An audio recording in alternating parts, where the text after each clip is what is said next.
दिल्ली दस्तक में आप सभी लोगों का स्वागत है और आज हमारे साथ बात करने के लिए ऑल इंडिया महिला कांग्रेस कमेटी की राष्ट्रीय सचिव ज्योति रौतेला जी हैं। इनसे ही जानते हैं। मैम, सबसे पहले तो स्वागत है आपका। आप ये बताइए कि अब 2022 का जो चुनाव नज़दीक है बिल्कुल, तो आप लोगों की क्या प्रायोरिटी रहेगी, किस प्रकार से आप काम करेंगे कांग्रेस को मजबूत करने के लिए? धन्यवाद आपका। हम लोग अभी 2022 की तैयारियों में लगे हुए हैं और हम पूरे 5 साल से एक्चुअली इलेक्शन की तैयारी मोड पे ही हैं और हम लोग अपने संगठन को एक मजबूत कर रहे हैं और हम लोग अपने क्षेत्र में जो प्रॉब्लम्स हैं उनके ऊपर काम करने की कोशिश कर रहे हैं। और हम लोग लगे हैं कि जो हमारी जो सरकार थी, बीजेपी की सरकार, पूरे 3.5 पौने 4 साल हो गया उन लोगों को, जो उनकी नाकामियाँ हैं उन लोगों को उजागर कर रहे हैं कि आप देखिए, आप लोगों ने एक सरकार चुनी थी, डबल इंजन की सरकार चुनी थी, उसने आपके क्षेत्र में क्या काम करा है। और हम लोग जब आएंगे, कांग्रेस का गवर्नमेंट आएगी, तो हम उन लोगों को जो आज जूझ रहे हैं परेशानियों से, उनको समाधान करने की कोशिश करेंगे।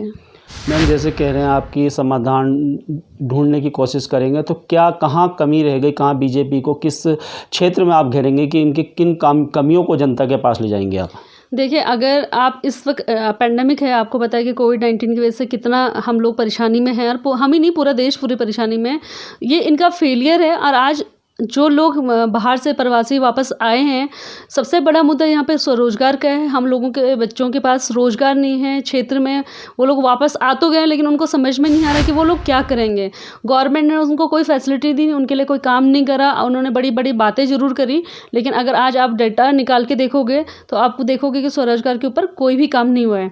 स्वास्थ्य के जो हाल है वो बहुत बदहाली है। आपको पता है कि कितने ये लोग कोविड के टेस्ट करा पा रहे हैं।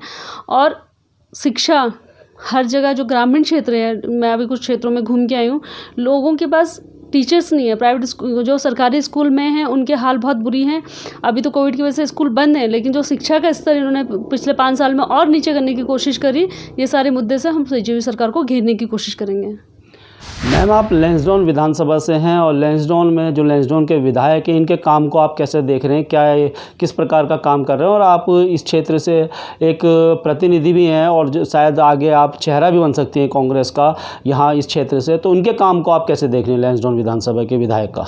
बेसिकली लैंसडाउन विधानसभा के जो विधायक हैं ना, वो विधायक जरूर लैंसडाउन के वोट से जीते हैं, लेकिन वो विधायक एक्चुअली कोटद्वार के हैं।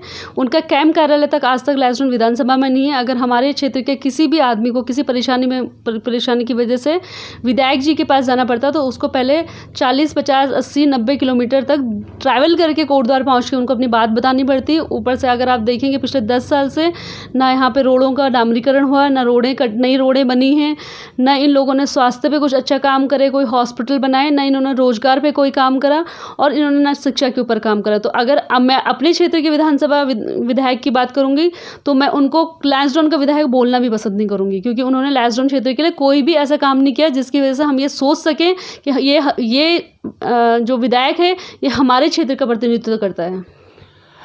मैम, 2022 के चुनाव नज़दीक हैं और 20 साल का समय उत्तराखंड को बने हुए हो गया। 20 साल में कांग्रेस और बीजेपी ने बारी बारी से राज किया है। अब इस समय हम देख रहे हैं कि जिस प्रकार से दिल्ली के मुख्यमंत्री अरविंद केजरीवाल कह रहे हैं कि 70 विधानसभा सीट पर आम आदमी पार्टी चुनाव लड़ेगी, तो आम आदमी पार्टी को आप कैसे देख रही हैं अपने क्षेत्र में? मैं तो पहले अरविंद केजरीवाल जी से पूछना चाहूँगी, और मैं उनसे ये ज़रूर, मेरे को लगता है कि हर उत्तराखंड को पूछना चाहिए कि आज जो उत्तराखंड के हिमायती बन रहे हैं, उत्तराखंड की बात कर रहे हैं, लेकिन जब उन्होंने दिल्ली में इलेक्शन लड़ा जनवरी में, तो उन्होंने उत्तराखंड के एक भी नुमाइंदे को प्रतिनिधित्व करने का मौका क्यों नहीं दिया? क्या उनको उस वक्त जो उत्तराखंड के लोग थे, उत्तराखंड का दर्द या उत्तराखंड के लोगों के अंदर उनको ये कैपेबिलिटी नहीं लगी कि वो उनका हमारे क्षेत्र का प्रतिनिधित्व दिल्ली में रह के कर सकते हैं?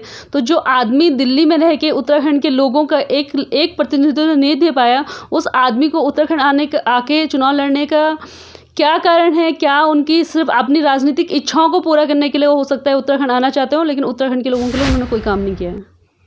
मैम, आखिरी सवाल मेरा आपसे ये रहेगा कि 2012 में आपने एमएलए का चुनाव लड़ा है और 2022 में क्या आप चुनाव लड़ेंगी? क्या आप एक चेहरा कांग्रेस का होने वाली हैं?